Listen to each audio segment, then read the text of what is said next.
Hi, I'm Julie. I'm Tim, and we're from Zentologist.com. So, Julie, what are we going to cover today? We are talking about the emergence of the true you. This is number 6 aspect of the art of being a Zentologist. And so the other ones that we covered, and we highly encourage you to go back and review those if you're seeing us for the first time. So what we're doing is going through a series of 12 aspects of creating the art of creating yourself as a Zentologist.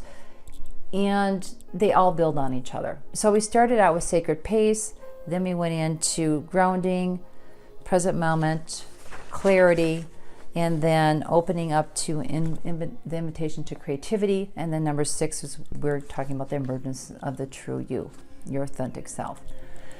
And we have... and if you don't know what it means to be a Zentologist, go back to the first video. Exactly. And we've created a program which is Zentegration Core that really helps you go through these processes. How do you, if you've been listening to us, you may be asking yourself, well, how do I get there?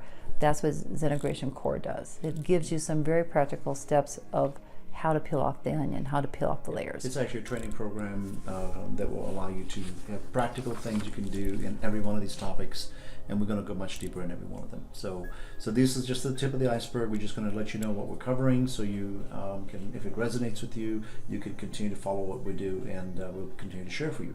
So right now, this is probably one of my most fun ones. I'm a very creative and I really enjoy creating things. So this is the last topic we talked about. Really led into this very well. The emergence of the true you is all about discovering who the real you is, and that's not going to happen if you don't have the work done ahead of time. And quite frankly, you just can't wake up one day and go, oh, this is who I am. It's got to come from the heart. It's got to come from clarity. It's got to come from letting go. It's got to come from all the things we talked about before. So really talking about being in your what we call Zen point. It's kind of that zone where you are in balance between your heart, mind, body, spirit, and all the aspects we've covered so far, allows you to be in the space where you can have some clarity about who you are. Mm-hmm. And what is the true you. It's really about being your authentic self. And I know in today's day and age those words have been used a lot, but it is really about finding the you. Mm-hmm. What is it that is important to you, and how is it relevant in terms of your next steps?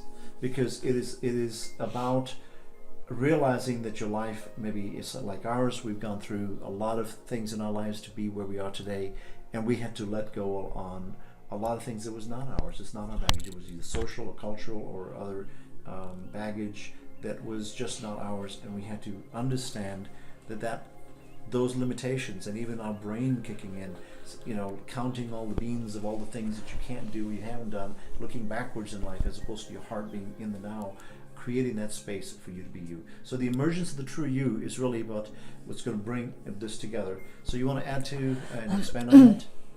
Sure. So let's talk a little bit about the authentic self, and I'll make it short.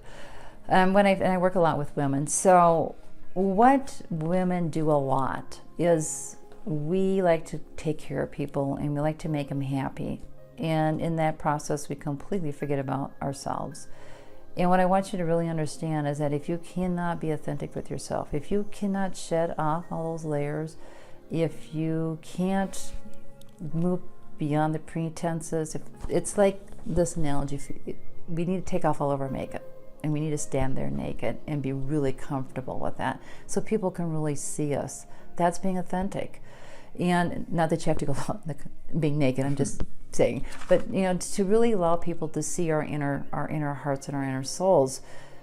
The more we do that, the more we attract other people who live in that same space. The more that you fear of showing yourself, the more you attract people who also fear themselves, which means now you're congregating with a whole bunch of people that nobody's being authentic and nobody really knows each other. So this whole process, you're going to experience something really interesting. Your friends may shift.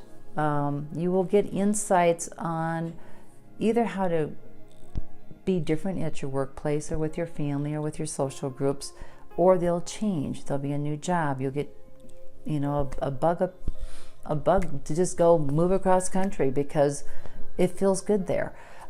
Those kinds of things start happening when you really start tapping into who you are. And that's really critical in leaving behind the unconscious patterns that rule our life traditionally. So when you start tapping in, the universe brings in all of what flow really is. It brings in a whole slew of new flows and magic and rhythms for you to follow, and things fall in place naturally. So the emergence of your true you, the true you attracts what really does fit you.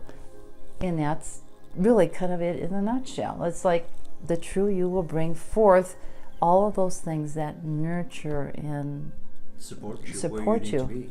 Right. I have to say this because I'm glad you covered this, because a lot of women, speaking to women, I'd like to speak to the men on the video on this one, because what struck me, what Julie was saying, it's the same issues. It's really exactly the same issues. But as men, we tend to create this veil of being strong and being the caregiver and being the man and being all the things we are supposed to be as a man. That actually creates a wall, and it's okay to let that wall down. It is okay to be in a place that you can be vulnerable. It's okay to be there, because it is through that vulnerability and allowing yourself, and I don't mean put yourself out there for people to really beat the heck out of you verbally or emotionally or whatever. It's really being in yourself and be true to yourself. Be true to yourself and don't lie to yourself about what's really important here, because it's until you really emerge, until you are true to yourself and you can be authentic in your job, in your work, about what's really important, that'll allow you the space to be in the true you. Mm-hmm. And that is, it just shatters doors open. I can assure you that it's life changing. I in my technology work that I also do, this actually has shown up in amazing ways, because a lot of times I'll go do consulting with my clients, and they will actually literally gravitate to have one-on-one conversations with me and want to have a one-on-one relationship with me, because they can see the authentic me, the true me, as opposed to the facade that the business puts on.